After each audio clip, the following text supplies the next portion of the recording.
Olá, meus amigos. Tudo bem com vocês? Eu espero que sim. Muitas são as histórias sobre animais fantásticos, misteriosos e fantasmagóricos que ocorrem aqui na Amazônia. E hoje eu vou contar para vocês uma das histórias mais detalhadas e interessantes que eu já escutei a respeito de um animal misterioso. Muitas vezes, quando você escuta uma história, você consegue perceber, pela riqueza de detalhes, o quão ela marcou a memória de quem te conta. E muitas vezes, justamente pela falta de detalhes, você consegue perceber que às vezes não passa de uma mentira. Mas a história que eu vou contar hoje foi uma das histórias mais interessantes que eu já escutei e vinda de um senhor, de um grande amigo extremamente idôneo. Um amigo que se chamava Senhor Oscar. Infelizmente ele nos deixou na pandemia, adoeceu e nos deixou, mas deixou um legado muito interessante e também me falou sobre uma das histórias que mais aterrorizaram a vida dele. E eu vou contar para vocês essa história agora. No ano de 2011 eu era professor do curso de Ciências Biológicas aqui em uma faculdade no município de Porto Velho. E eu tinha um aluno na biologia chamado Darleson. O Darleson morava na cidade de Lábrea. Lábrea é uma cidade no sul do Amazonas. Rondônia, onde eu moro, e Amazonas são estados que fazem fronteira. E Lábrea fica aproximadamente 400 quilômetros aqui de Porto Velho. Foi muito mais fácil para ele se deslocar para estudar aqui do que ir para Manaus, que deve ser mais ou menos uns 700 quilômetros de Lábrea até lá. Então daqui para Lábrea são 200 quilômetros de estrada pavimentada e mais 200 quilômetros de transamazônica. Isso já implica dizer que só é possível fazer esse trajeto na época seca. Então o Darleson chegou para mim e falou que queria fazer o trabalho de TCC, a monografia dele com anfíbios. E ele queria fazer em um lugar extremamente isolado e riquíssimo de vida, o Seringal Lusitânia, que na época pertencia ao senhor Oscar, que era sogro desse meu aluno, do Darleson.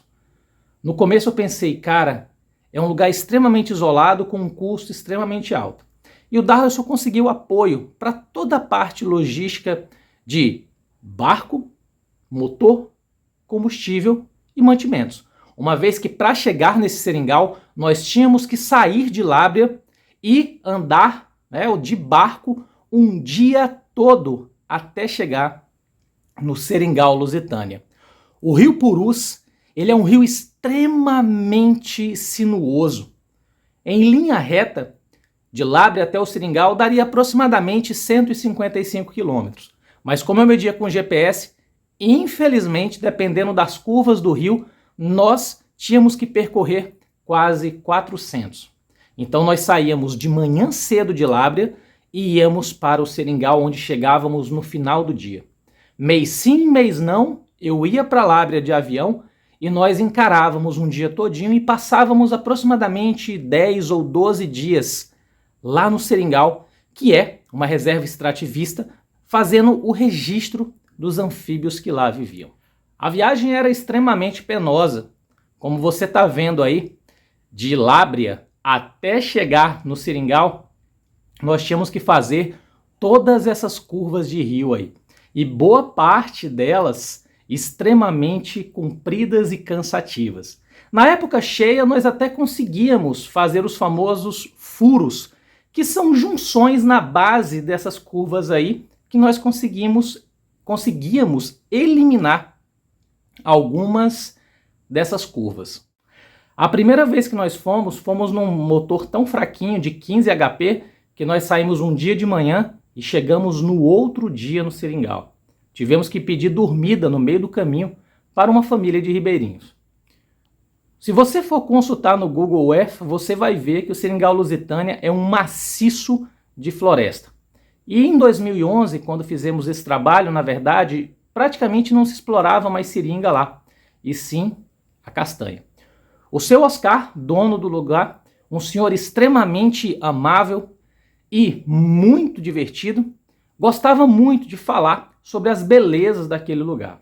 Até que um dia, quando eu estava prestes a sair no final de tarde, eu perguntei para ele se ele já tinha visto alguma coisa estranha por lá, já que ele sempre falava dos rios e igarapés. E ele falou assim: professor, eu tenho uma história para te contar, que foi uma história que me deixou extremamente aterrorizado e apavorado. E isso aconteceu na década de 80. O seu Oscar me contou que existe alguns quilômetros ali, na entrada, em uma das entradas do Rio Purus, existia um igarapé. Um igarapé extremamente sombrio. Se você não é da Amazônia, igarapé é como nós chamamos aqui os rios. E ele falou: professor, existe um igarapé aqui perto, que esse igarapé ele é extremamente sombrio. A água dele é escura, parada, tem muita vegetação na margem e nada faz barulho lá. Nem passarinho canta lá. Ninguém gosta muito de ir para esse lugar. Mas ainda assim, como recursos naquele tempo eram extremamente escassos, ele acabou pegando a canoa e, junto com a sua esposa e a filha recém-nascida, a Patrícia, ele encarou essa canoa e eles foram lá nesse igarapé. Seu Oscar me disse que foi para ver se encontrava algum resquício de ninho ou até mesmo se conseguia visualizar tracajá. O tracajá é um tipo de tartaruga gigante aqui da Amazônia e que, como lá é uma reserva extrativista, é permitida a utilização desse animal como recurso alimentar. E na década de 80 aquilo era mais selvagem ainda. Mesmo a contragosto da esposa, o seu Oscar pegou a canoa e se dirigiu com ela até esse igarapé. Ele adentrou esse igarapé na esperança de poder ver alguma coisa que pudesse ser utilizada como recurso. E ele me disse: professor, eu remei, entrei nesse igarapé extremamente sombrio, nenhum dos moradores inclusive gostava de ir lá, e eles deixavam bem claro que eles não gostavam porque eles achavam que esse igarapé era muito estranho. Era um igarapé que causava medo neles pelas condições do local, pela intensa vegetação na água. E ele falou: professor, remei. Depois de muito tempo remando, eu parei de remar e deixei a canoa aí por ela só. Até que aproximadamente a uns 20 metros, nós começamos a ver um borbulho muito intenso na água. E ele pensava que aquilo ali pudesse ser, por exemplo, um pirarucu, ou ainda o sinal de um tracajá. Só que ele falou assim: professor, aquilo começou a borbulhar muito. E de repente, duas calotas a mais ou menos uns 2 metros uma da outra. Parecia 2 cascos de tartaruga que saíram da água, porém eles estavam cobertos de lodo e vegetação. A esposa dele, que estava no barco, ela já começou a se desesperar com aquela situação.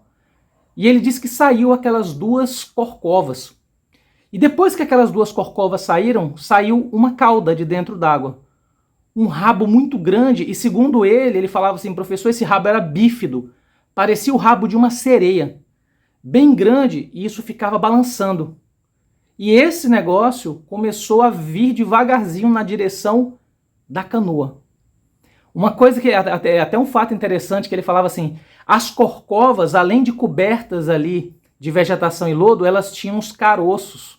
Ele falou um termo muito engraçado, ele disse que eram cobertas de bidongos, que foi um termo que depois eu até ficava rindo com o Darleson, porque foi um termo que eu nunca tinha escutado.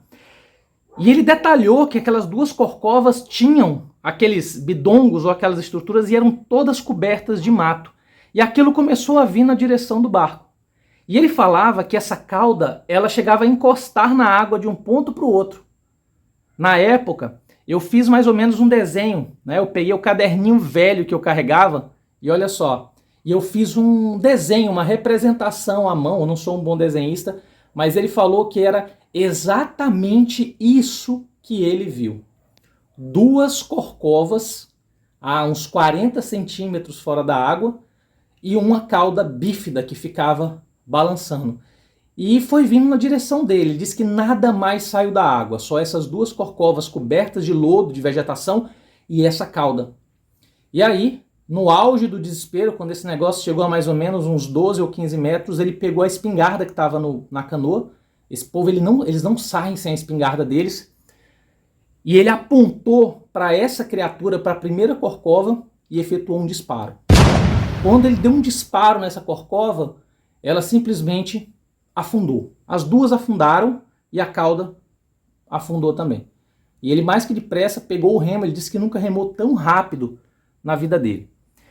O interessante é que ele contou para mim com muito detalhe. E uma coisa interessante que eu faço com as pessoas que me contam histórias é perguntar a história de trás para frente. Eu pergunto fatos que aconteceram no ápice e depois vou perguntando fatos iniciais. E em momento algum ele mostrou qualquer tipo de... como é que eu posso falar? Ele não se contradisse em momento nenhum. E ele detalhava muito, ele detalhou muito os detalhes do rio, os detalhes desse negócio que subiu da água, a forma que a cauda bífida chegava a bater num canto e no outro. E depois que ele efetuou esse disparo, que essa coisa afundou, ele pegou essa canoa com a esposa, saiu desse rio e ele disse que nunca mais teve coragem de voltar nesse rio.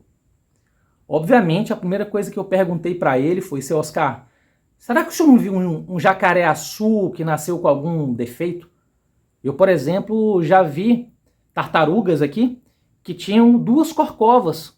Ao invés de um casco liso, esse casco era completamente deformado. Ela parecia um papel de bala amassado. Então a única coisa que eu conseguia cogitar no dia seria de um jacaré-açu com algum defeito genético no seu dorso e principalmente na sua cauda. Mas o seu Oscar era um cara criado no mato, era um cara que não iria confundir isso aí, até porque se fosse um jacaré, esse bicho colocaria a cabeça para fora. Eu sei que essa história povoou minha cabeça por muitos anos. E hoje é a primeira vez que eu estou podendo contar essa história aí, que ele contou tanto para mim quanto para o meu aluno, o Darleson. E eu pergunto para vocês, e aí? O que será que o seu Oscar viu naquela tarde, na década de 80, junto com a sua esposa e com a sua filha recém-nascida, nos braços da esposa? E aí? Será que era um jacaré? Ou será que a Amazônia guarda algumas coisas extremamente sombrias que nós nunca vamos entender, né? Eu espero que você tenha gostado da história de hoje. Sexta-feira que vem nós temos uma outra história que eu escutei de caciques e de funcionários da FUNAI, lá na aldeia do Cinta Larga.